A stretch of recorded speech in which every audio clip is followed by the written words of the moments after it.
نحمده ونصلي على رسوله الكريم أما بعد أعوذ بالله من الشيطان الرجيم بسم الله الرحمن الرحيم يا أيها الذين آمنوا قوا أنفسكم وأهليكم نارا صدق اللہ العظیم. بھائی دوستو بزرگو، اللہ پاک نے ہم تمام کو اس دنیا میں پیدا فرمایا ہے اور سوئی سے لے کر جنت میں داخل ہونے کے تمام مسائل کا حل اللہ پاک نے قرآن اور حدیث میں رکھا ہے. مختلف لائن کی پریشانی کے اندر لوگ مبتلا ہیں، لیکن سب سے زیادہ اس وقت کے اندر اگر آدمی پریشان ہے تو اپنی اولادوں کی طرف سے پریشان ہے. ٹینشن، پرابلم، مسائل، مشکلات کا شکار بنتا چلا جا رہا ہے. چونکہ ماحول ایسا ہے، اولادوں کی صحیح تربیت نہیں ہوئی تو بعض مرتبہ آدمی اپنے اولادوں سے پریشان ہو کر بد دعا تک پہنچ جاتا ہے اور آ کر شکایت کرتا ہے کہ مولانا تم دعا کر دو اللہ پاک میرے اولاد کو دنیا سے اٹھا دے. ارے بھائی کیا بات ہے؟ بولے ہمارا مال بھی ختم ہو گیا، ہماری عزتیں بھی ہماری اولادوں نے ختم کر دی. آپ دیکھو تو ہر گھر کے اندر یہ پریشانی ہے اور اس کا علاج اللہ کے نبی حضور اقدس صلی اللہ علیہ وسلم کے دین میں اللہ پاک نے رکھا ہے. دنیا میں کسی بھی مسائل کا حل اگر دنیا کی چیزوں سے تلاش کرو گے تو نہیں ملے گا. اگر اعمال نبوی میں، اعمال قرآنی میں اور حضور اقدس صلی اللہ علیہ وسلم کی سیرت میں تلاش کرو گے تو اللہ پاک اس کا نتیجہ اور اس کا حل بتلائے. اسی لیے اللہ پاک نے ہم تمام ایمان والوں سے خطاب فرمایا، یا ایھا الذین آمنوا قوا انفسکم واہلیکم نارا. اے ایمان والے، اپنے آپ کو اور اپنے گھر والوں کو جہنم کی آگ سے بچاؤ. کیا مطلب؟ حضرت علی رضی اللہ تعالیٰ عنہ سے کسی نے پوچھا اس آیت کا معنی کیا ہے؟ کیسے اپنا آپ کو اور اپنے گھر والوں کو جہنم کی آگ سے بچائیں گے؟ فرمایا علمہن الدین، اپنے بیوی بچوں کو دین سکھلاؤ. اور ہمارے نبی حضور اقدس صلی اللہ علیہ وسلم کے دین میں جس دن بچہ پیدا ہو، جس دن بچہ پیدا ہوگا، کہا گیا ہے کہ اس کے ایک کان کے اندر اذان کہو، دوسرے کان کے اندر اقامت کہو. پہلے دن سے اللہ کی بڑائی بٹھانے کے لیے اور پہلے دن سے اس کی زندگی حضور اقدس صلی اللہ علیہ وسلم کی سنتوں والی زندگی بن جائے. ابھی اس نے اپنے ماں کو نہیں پہچانا، اپنے باپ کو نہیں پہچانا، اپنے رشتہ داروں کو نہیں پہچانا، اپنے کھانے پینے کی چیزوں کو نہیں جانتا، لیکن اس کے ایک کان کے اندر اذان کہی جا رہی ہے اور دوسرے کان کے اندر اقامت کہی جا رہی ہے، تاکہ یہ بڑا ہو کر باقی نہ بنے، یہ دنیا کی چیزوں کو بڑی نہ سمجھے، اس کے اندر کا یقین یہ بنتا چلا جاوے کہ سب سے بڑی چیز تو اور سب سے بڑی ذات تو ایک اکیلے اللہ ہی ہے.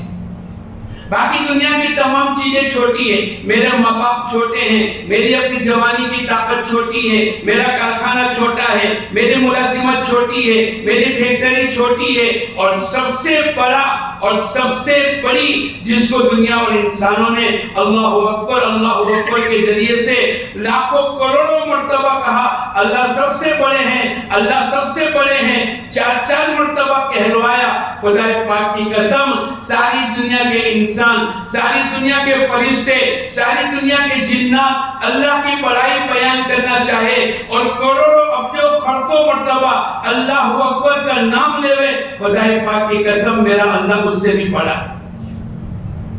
اللہ کی طاقت. پھر آگے فرمایا کہ اس کا نام اچھا رکھو. نام کے معنی ہوتے ہیں، اس کی تفصیل بیان کرنے کا وقت نہیں. حضور اقدس صلی اللہ علیہ وسلم کے زمانے میں بعض صحابہ کرام ایمان میں قبول ہوئے اور ایمان میں داخل ہوئے، لیکن زمانے جاہلیت میں ان کے نام ایسے تھے جس کے معنی صحیح نہیں ہوتے تھے، اللہ کے نبی نے نام بدلا۔ ہمیں انبیاء علیہ الصلوۃ والسلام اور صحابہ کرام اور اچھے معنی والے نام رکھنے کا حکم ہے۔ نام کے اثرات زبان کے اثرات ہیں، کلچر کے اثرات ہیں، پڑھائی کے اثرات ہیں، صحبت کے اثرات ہیں، لوگ کس کے ساتھ رہتے ہیں، ان کا اٹھنا بیٹھنا کس سے ہے۔ فرمایا 7ویں دن کے اندر عقیقہ کرو، اس کے بعد کے برابر چاندی کو صدقہ اور خیرات کرو، پھر اس کی بہترین تربیت کرو۔ حضور اقدس صلی اللہ علیہ وسلم نے صحابہ کرام کے بچے آپ کے ساتھ کھانا نوش فرماتے تھے۔ ایک صحابی کہتے ہیں جب میں حضور اقدس صلی اللہ علیہ وسلم کے ساتھ کھانے کے لیے بیٹھا تو اللہ کے نبی نے میری تعلیم میں یوں کہا بسم اللہ کہہ کر کھانا شروع کرو۔ میں دائیں بائیں سے کھاتا تھا، اللہ کے نبی نے فرمایا اپنے آگے سے کھاؤ۔ حضور اقدس صلی اللہ علیہ وسلم نے تعلیم دی اگر تم گھر کے دروازے کو بسم اللہ کہہ کر بند کرو گے اللہ پاک شیطان کی طاقت کو توڑے گا۔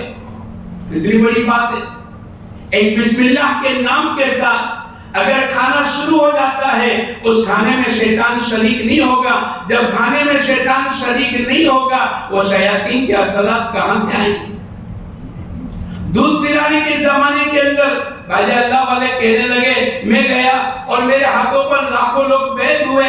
ماں نے کہا بیٹے تیری کرامت نہیں ہے، جب تو بچپن میں پیدا ہوا اور میں نے تیرے کو دودھ پلایا تو دودھ پلانے کے زمانے کے اندر میں نے کبھی بغیر وضو کے تیرے کو دودھ نہیں پلایا۔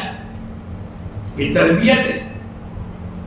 میں اور آپ تو بھول گئے، کمانے میں، چیزوں کے بڑھانے میں، کارخانے اور دکانوں کے بڑھانے میں، اور مالدار کے اوپر مالدار، اس کے اوپر مالدار، اس کے اوپر مالدار بننے کے اندر ہمارے بچوں کی زندگی کیا ہے، ہمارے بچوں کی صبح شام کیا ہوتی ہے، ہمارے بچوں کے دوست کون ہوتے ہیں، ہمارے بچوں کی صحبت کس کے ساتھ ہے، ہمارے بچے کس کے ساتھ پھرتے ہیں۔ پھر جب نادان ہو جاتے ہیں، جب پریشانی میں آ جاتے ہیں تو پھر روتے ہیں، چلاتے ہیں، ہائے میری زندگی، لوگوں نے میرے کو کہا لیکن میں نے ان کی بات کو نہیں مانا۔ تمہارا بیٹا اور بیٹی کہاں جاتے ہیں، ان کے ساتھ تعلق ہے، کہنے کی بات نہیں ہے۔ ابھی 2-4 دن پہلے ہمارے ایک ساتھی کہنے لگے مولانا ہمارے یہاں ایک آدمی رہتا تھا اور اس کی بیٹی کے متعلق جو کالج میں جاتی تھی ہم نے اس سے 12 مرتبہ کہا کہ بھئی کوئی نامحرم مرد آتا ہے، بولے نہیں تم کو حسد ہے میری بیٹی سے کیونکہ اعلیٰ گرام میں پڑھتی ہے، اونچے نمبرات میں کامیاب ہوتی ہے۔ ارے بھائی ایسی بات نہیں۔ پھر تحقیقات کے بعد پھر کسی اور نے کہا یہ تو ان کا فرینڈ ہے، فرینڈ۔ اچھا ہوتے ہوتے وہ دن آ گئے، اللہ حفاظت کرے کہ وہ بچے روانہ ہو گئے۔ اب روتا ہے گھر میں بیٹھ کر، کاش کہ میں نے تمہاری بات سنی ہوتی، کاش کہ میں نے اپنی زندگی کی ان تمام چیزوں کو پہلے دن سے تربیت کا نظام صحیح کیا ہوتا، آج میرے یہاں یہ نوبت نہیں آتی۔ ہمارے نبی حضور اقدس صلی اللہ علیہ وسلم نے پہلے دن سے بچوں کی تربیت کا نظام صحیح کرنے کے لیے تاکہ بچے ماں باپ کی آنکھوں کی ٹھنڈک کا سامان بنے، بچے اپنی آخرت کے ساتھ اپنی دنیا کو بھی بناوے، بچوں کی زندگی میں تقوی، طہارت، توکل، قناعت، زہد، دنیا سے بے رغبتی آوے۔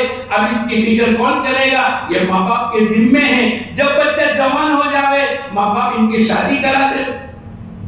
پہلے دن سے لے کر آخر تک حضور اقدس صلی اللہ علیہ وسلم کے دین کے اندر تمام مسائل کا حل ہے، اور مائیں اپنے بچوں کی تربیت کا نظام جب صحیح کرے گی۔ بختیار کاکی رحمت اللہ علیہ جب مدرسے میں گئے اور ماں نے کہا استاد کو کہ اس کو علی پاتا سب پڑھانے کے لیے میں نے آپ کے مدرسے میں داخل کیا ہے، استاد نے پہلے دن بسم اللہ الرحمن الرحیم پڑھایا۔ اب بچہ پڑھتا چلا گیا، بچے نے سورہ فاتحہ پڑھ لی، بچے نے سورہ بقرہ شروع کر دی، 2.25 پارے قرآن پاک کے حفظ میں سنا دیے۔ ماں کو بلا کر استاد نے کہا تمہارا بچہ تو قرآن پاک کا حافظ ہے۔ فرمایا حافظ نہیں تھا، لیکن میں نے بچپن میں اس کو دودھ پلایا، دودھ پلانے کے وقت میں باوضو رہتی تھی، میرے ہاتھ پہ قرآن پاک ہوتا تھا، میں تلاوت کرتی رہتی تھی، اللہ پاک اس کے اثرات میرے بچوں میں منتقل کر دی۔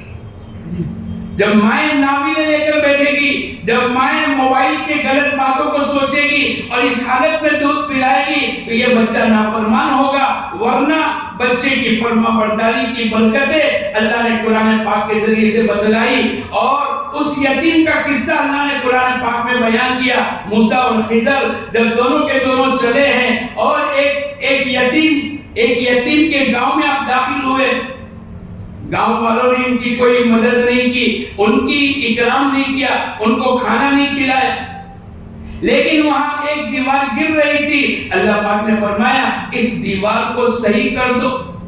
بھئی گاؤں والوں نے کھلایا بھی نہیں، بولے کوئی بات، کیا بات ہو گئی؟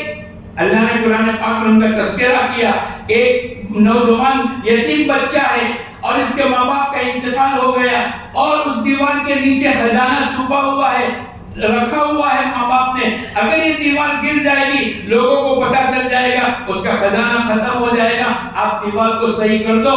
اللہ اس یتیم کے مال کی حفاظت کر لے، کیوں؟ وَكَانَ أَبُوهُمَا صَالِحًا، اس کے ماں باپ نیک اور فرما بردار تھے۔ کون؟ باپ نہیں، دادا نہیں، پردادا نہیں، سکر دادا نہیں، 7ویں پشت کا دادا وہ نیک اور فرما بردار تھا، پھر اس کا بیٹا، پھر اس کا بیٹا، 7ویں نسل میں یتیم کے بچے کی خزانے کی حفاظت کرنے کے لیے اللہ پاک نے موسیٰ اور حضرت خضر ان دونوں کو بھیج کر کے اللہ پاک نے اس یتیم کے دیوار کو صحیح کر کے اس کے خزانے کی حفاظت کی۔ وَأَمَّا الْجِدَارُ فَكَانَ، اللہ پاک نے قرآن پاک کے اندر اس کا تذکرہ کر دی۔ اس لیے دوستو بزرگوں، ہم ایسے اندھے بن کر دنیا میں زندگی نہ گزارے۔ ہمارا بچہ کیا کرتا ہے؟ ہمارے بچے اس صورت کے اندر، ایک آدمی آ کر کہنے لگا مولانا میرا بچہ جوان تو کیا ہو گیا، ہمارے گھر میں دوزخ اور جہنم بنا چکا ہے، آپ دعا کر دو میرا بیٹا جلدی سے روانہ ہو جائے۔ باپ کہتا ہے، باپ کی دعا بیٹے کے لیے ڈائریکٹ ہے۔ ایک علاقے کے اندر ایک آدمی آ کر کہنے لگا مولانا میری بچی پتہ نہیں کون سی صحبت میں رہ کر اپنا آپ کو بگاڑ دیا ہے، روزانہ نشہ آور 3000 روپے کی میں وہ دوا لے کر اس کو روزانہ پلاتا ہوں، کیوں؟ تاکہ وہ مارکیٹ میں جا کر غلط کام نہ کرے، ہماری عزت پر دھبا نہ آوے، اس کی شادی نہ اٹک جاوے۔ میں دعا بھی کرتا، آپ بھی دعا کرو، میں علاج بھی کراتا ہوں اور آہستہ آہستہ اس کی یہ تمام عادتیں چھٹتی چلی جا رہی ہے، لیکن ماہانہ 90,000 روپے کا خرچ میں کرتا ہوں، کیوں؟ تاکہ میں نے اپنے بچوں کی صحیح تربیت کا نظام نہیں کیا۔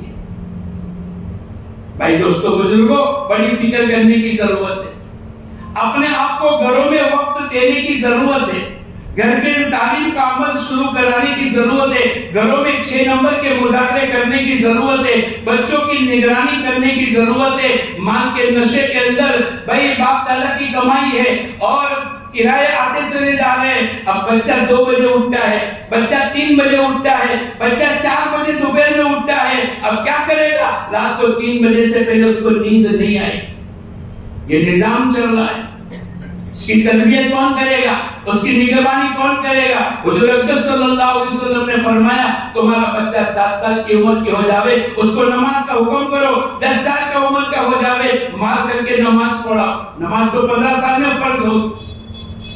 ماں نے تربیت کا نظام اگر کیا ہے، امام بخاری رحمۃ اللہ علیہ نابینا پیدا ہوئے لیکن ماں کیسی فرما بردار تھی، ماں کیسی اطاعت گزار تھی کہ ماں نے اللہ سے کہا اے اللہ تو میرے بیٹے کو بینائی دے دے، میرے بیٹے کی روشنی واپس لا دے۔ اب اللہ پاک نے ماں کی دعا کو سن لی اور امام بخاری محمد ابن اسماعیل اللہ پاک نے ان کو آنکھوں کی بینائی دے دی، پھر آگے بڑھے، پھر حافظ بنے، پھر عالم بنے، پھر درس حدیث پڑھا اور امام بخاری رحمت اللہ علیہ بن گئے جس کا درجہ قرآن پاک کے بعد پہلے نمبر کا ہے۔ کیسے ہو گیا؟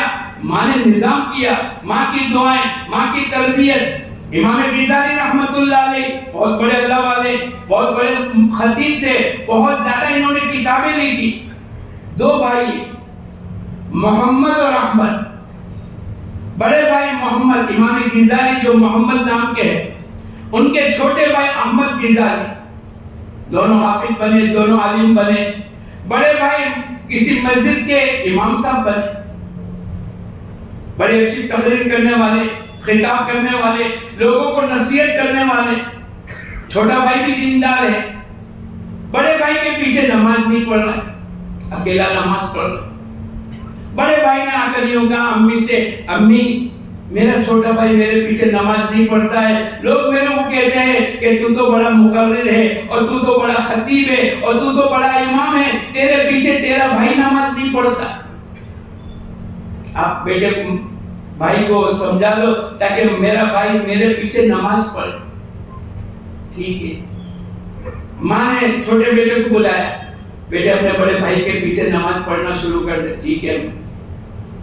پہلی مرتبہ مثلا ظہر میں آیا، پہلی رکعت تو مکمل کی، دوسری رکعت میں نماز توڑ کر چلے گئے گھر. پتہ چل گیا بڑے بھائی امام صاحب کو کہ میرا بھائی میرے پیچھے نماز کی رکعت باندھ کر ایک رکعت پوری کرنے کے بعد دوسری رکعت میں چلا گیا. ماں کو جا کر کہا امی اس سے بہتر تھا کہ نماز کے لیے نہیں آتا، یہ تو اور میری فضیلت ہوئی. ماں نے دونوں کو بلایا، چھوٹے بیٹے کو پوچھا بھائی کیا بات ہے؟ ماں اس کی پہلی رکعت تو برابر تھی، اس کا دھیان اللہ کے ساتھ تھا. یہ تربیت کا ایک نظام ہے. ماں نگرانی کر رہی ہے نماز کی، اور اللہ کے نبی نے فرمایا ان تعبدوا اللہ کانک تراہ، ایسی عبادت کرو گویا کہ تم اللہ کو دیکھتے ہو. ماں اس کی پہلی رکعت تو برابر تھی. چھوٹا بھائی کہنے لگا پہلی رکعت میں ان کا دھیان تو اللہ کے ساتھ، لیکن دوسری رکعت کے اندر میں نے دھیان کیا تو ان کا دھیان اللہ سے ہٹ کر کسی اور جگہ چلا گیا. ماں میری طبیعت نہیں چلی اور میں نے نماز توڑ کے گھر پہ آ گیا. جس نماز میں اللہ کا دھیان نہیں ہوگا وہ نماز کیسے ہوگی؟ وہ نماز ان الصلاۃ تنہا عن الفحشاء والمنکر، وہ نماز بے حیائی اور بری باتوں سے کیسے روکے گی؟ واستعینوا بالصبر والصلاۃ، اس نماز کے اوپر اللہ کی مدد کیسے آئے گی؟ ماں نے بڑے بیٹے کو بلایا، بیٹے یہ بات جو کر رہا ہے کہ پہلی رکعت میں تیرا دھیان صحیح تھا اور دوسری رکعت کے اندر بڑھ گیا. بولے امی صحیح بات، میں تو حیض اور نفاس کے مسائل کا استعمال کرتا تھا اور میں کتاب کا مطالعہ کرتا تھا. اتنی درمیان کے اندر اذان ہو گئی تو میں نے جلدی سے کتاب بند کر لی اور میں مسجد میں آ گیا. میں نے سنت پڑھ لی اور میں فرض نماز پڑھانے کے لیے کھڑا ہو گیا. پہلی رکعت کے اندر تو دھیان برابر رہا، دوسری رکعت کے اندر کچھ سیکنڈ کے لیے یا کچھ منٹ کے لیے میرا دھیان بڑھ گیا. میں وہ حیض اور نفاس کے مسائل کے استنباط میں لگ گیا. اتنی دیر کے اندر میرا دھیان بھٹک گیا. ماں نے کہا کہ تم دونوں نکمے ہو، تم دونوں میرے کام کے نہیں. بڑے بھائی نے تو معافی مانگ لی، امی میری بھول ہو گئی. چھوٹا بھائی کہنے لگا میرا کیا قصور ہے؟ ماں نے کہا کہ پہلا بھائی حیض اور نفاس کے مسائل میں مبتلا ہے اور دوسرا چھوٹا بھائی اپنے بھائی کے دل کو جانتا ہے، اس کا بھی اللہ کی طرف دھیان نہیں تھا، تو تم دونوں تو نکمے ہو گئے، میرے کوئی کام کے نہیں. ماں ایسی نگرانی کر رہی ہے، ماں اپنے بچوں کی تربیت کا نظام کر رہی ہے. ماں کی زندگی، ماں نماز پڑھے گی بیٹا نماز پڑھے گا، باپ نماز پڑھے گا بیٹا نماز پڑھے گا، باپ تعلیم کے حلقے میں بیٹھے گا بیٹا تعلیم کے حلقے میں بیٹھے گا، باپ گھروں کی تربیت کا نظام سوچے گا، ماں باپ اپنے بیٹے کو اچھے نام سے بلائے گا، ماں گھروں میں اچھی بات کرے گی، باپ گھروں میں گالیاں نہیں بولے گا، ماں کسی کو بد دعا نہیں دے گی. اس کے اثرات پڑیں گے. میرا بیٹا بھی ایسا ہو گیا تو کیوں ایسا ہو گیا؟ دیکھنے کی ضرورت ہے. اس لیے بھائی دوستو بزرگوں، اللہ پاک نے ایک موقع عطا فرمایا ہے. ایک بزرگ اللہ والے، بہت بڑے اللہ والے ہیں، چھوٹی سی عمر کے اندر ماں نے اپنے گاؤں وطن میں پڑھایا. اب بڑے ہو گئے، اب ان کو بغداد جانا ہے. اب کیا کریں گے؟ اب وہ پڑاؤ 5-25 آدمی کے ساتھ سفر ہوتا تھا، کبھی رات کا قیام ہو جاتا تھا، دن کو چلتے تھے، کبھی دن میں پڑا ہو جاتا تھا، رات کو چلتے تھے۔ اب ماں نے چلتے ہوئے نصیحت کی، بیٹے جھوٹ مت بولنا، 40 روپے یہاں اشرفی سی کے دی آستین میں۔ اب وہ جماعت جب پہنچی ہے اور کسی جگہ قیام کیا ہے تو ڈاکوؤں کی جماعت آ گئی، سب کو لوٹا۔ ایک لٹیرا اس بچے کے پاس سے گزرا، بیٹے تیرے پاس کیا ہے؟ چونکہ ماں کی تربیت ہے، ماں نے وقت دیا ہے، ماں نے اللہ کے نبی کی حدیث سنا کر تربیت کی ہے، الصدق ینجی والکذب یہلک، سچائی انسانوں کو نجات دے گی اور جھوٹ انسانوں کو ہلاکت میں ڈالے گی۔ اب اس کے اندر یقین کا پیوست ہونا، یہ ماں کی تربیت، ماں نے وقت دیا ہے تو بچے کی زندگی تربیت یافتہ ہے۔ بیٹا جب مدرسے سے آتا ہے تو ماں کہتی ہے بیٹے نماز پڑھ لے، 2 رکعت پڑھ کے اللہ سے کھانا مانگ۔ ماں نے کھانا الماری میں، آج کے زمانے میں فریج میں رکھا، اب یہ بچہ آیا، دعا مانگی، اے اللہ کھانا کھلا دے، دسترخوان کے اوپر بیٹھا اور الماری سے فریج سے کھانا نکالا۔ اب اس کا یقین بنتا چلا گیا، میری ماں میرے کو نہیں کھلاتی، میرا اللہ میرے کو کھلاتا ہے، میرے اللہ نے میری دعا سن لی، ادعونی استجب لکم، مانگو مجھ سے میں تمہاری مانگوں کو قبول کروں گا۔ حضور اقدس صلی اللہ علیہ وسلم نے فرمایا وَإِذَا سَأَلْتَ فَاسْأَلِ اللَّهَ، اگر تمہیں مانگنا ہے ایک اکیلے اللہ سے مانگو۔ اب بچے کی تربیت کا نظام ہوگا۔ ایک دن ماں دور چلی گئی رشتہ دار میں، کھانا پکانا بھول گئی، دیر ہو گئی، اب یقین کہ اللہ میرا بیٹا آئے گا، نماز کے بعد دعا مانگے گا، فریج کھولے گا، کھانا نہیں ہوگا اور اس کا یقین بگڑ جائے گا۔ لیکن آدمی بھول جاتا ہے، بندہ اللہ کے ساتھ جیسا گمان کرتا ہے میرا اللہ اس کے ساتھ ایسا معاملہ کرتا ہے۔ جب ماں آئی دوڑی دوڑی تو بچہ تو آ چکا تھا، اس نے نماز پڑھ لی، اس نے اللہ سے مانگ لیا، دسترخوان بچھا کر اسی فریج کے دروازے کو کھولا۔ ماں نے نہیں پکایا، روز ماں رکھتی تھی، آج ماں نے نہیں پکایا، آج ماں نے نہیں رکھا، لیکن وہ تو قادر مطلق ہے، ان اللہ علی کل شیء قدیر، کھانا بہترین ہے، کھانا کھا رہا ہے۔ اور ماں نے پہلا سوال کیا بیٹا کھانا کہاں سے آیا؟ اب روزانہ اس کا یقین بنتا چلا جا رہا ہے میرا اللہ میرے کو کھلاتا ہے۔ آج اس نے بھی یوں کہا میرا اللہ نے کھلایا، لیکن آج کا کھانا تو بڑا لذیذ ہے۔ یہ تربیت کون کرے گا؟ اگر میں نے اور آپ نے اپنے گھر میں وقت نہیں دیا، مولانا یوسف صاحب رحمۃ اللہ علیہ فرمایا کرتے تھے جن سوراخوں سے، جن کھڑکیوں سے، جن گھروں میں بے دینی سوراخوں سے آتی ہے، گھر کی تعلیم، بچوں کی تربیت، قرآن پاک کی تلاوت، اللہ کا ذکر، تعلیم کے حلقے، ان کی برکت سے گھروں کی بے دینی کے سوراخ کو اللہ بند کر دے گا۔ ساری دنیا میں اس کا علاج نہیں ہے، کہیں بھی چلے جاؤ، کہیں بھی بڑی ڈگری حاصل کر لو، کروڑ پتی نہیں، کھرب پتی نہیں، اس سے اوپر کے پتی بن جاؤ، خدا پاک کی قسم تربیت کا نظام نہیں ہوگا۔ جو تعلیم میرے نبی نے بتلائی ہے اور جس نہج پر میرے نبی کو اللہ پاک نے الیوم اکملت لکم دینکم، کامل مکمل دین کر بھیجا ہے، ساری دنیا کی ٹیکنالوجی کے مالک بن جاؤ، ساری دنیا کی ڈگریوں کے مالک بن جاؤ، ساری دنیا کی ڈگریاں حاصل کر لو، خدا پاک کی قسم نظام بدلے گا نہیں جب تک کہ میرے نبی کے نقش قدم پر اپنی زندگی کو نہیں لائیں گے۔ میری اور آپ کی ذمہ داری ہے۔ تو اس بچے نے کہا، ڈاکو نے پوچھا کہ کیا ہے؟ بولے 40 روپے میری ماں نے سی کے دیے۔ بڑا تعجب ہوا، ہم سب کا مال لے لیتے اور تو نے سچائی، میرے نبی کا فرمان میری ماں نے سکھلایا، الصدق ینجی، سچائی انسانوں کو نجات دے گی۔ تو جلدی سے سردار کے پاس لے کر پوری کارگزاری بتائی، سردار نے توبہ کر لی۔ ایک بچہ چھوٹا سا اپنے نبی کی بات پر، اپنے ماں کی تربیت پر، اپنی دنیا کی چیزوں کے لیے جھوٹ کا سہارا نہیں لیتا۔ ہم اتنے بڑے ہو کر ڈاکہ زنی کرے، میں توبہ کر لیتا ہوں۔ الناس ولا دین ملوکہم، لوگ اپنے بڑوں کے تابع ہوتے ہیں۔ سردار نے کہا بھئی یہ لوٹ کا سامان تم لے لو، میرے کو نہیں ضرورت۔ سب نے کہا حضرت ہم تو تمہارے پیچھے ہیں، لوٹنے میں بھی پیچھے ہیں اور توبہ کرنے میں بھی پیچھے رہیں گے، ہم سب توبہ کریں گے۔ کہنے لگے، سب کے سب نکل گئے اور عبادت میں اپنا آپ کو لگا دیا۔ جب دنیا سے مرے ہیں تو اللہ کے ولی بن کر گئے ہیں۔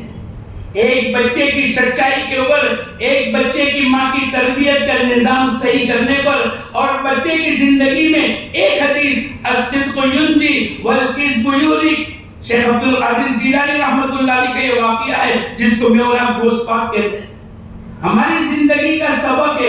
اس لیے دوستو بزرگوں، اللہ پاک نے قرآن پاک کے اندر ہم تمام کو علاج بتلایا ہے، یا ایھا الذین آمنوا قوا انفسکم واہلیکم نارا، اے ایمان والو اپنے آپ کو اور اپنے گھر والوں کو جہنم سے بچانے کا راستہ ہے۔ اگر ہم عزتیں چاہتے ہیں، برکتیں چاہتے ہیں، اپنے بچوں کی تربیت کا نظام صحیح کرانا چاہتے ہیں، دنیا کی زندگی جنت نما بنانا چاہتے ہیں، پریشانی سے، ٹینشن سے، پرابلم سے، مسائل سے، کیس کباڑے سے اور کورٹوں سے، وکیلوں سے اور دنیا کی تمام خرافات سے اگر بچنا چاہتے ہیں، میرے نبی کے دین کے مطابق اپنی زندگی کو میں اور آپ گزار لیں۔ اللہ پاک ہم تمام کو صحیح طریقے سے اپنے بچوں کی تربیت کا نظام کرتے ہوئے اپنی دنیا اور آخرت کی زندگی بنانے کی توفیق عطا فرمائے۔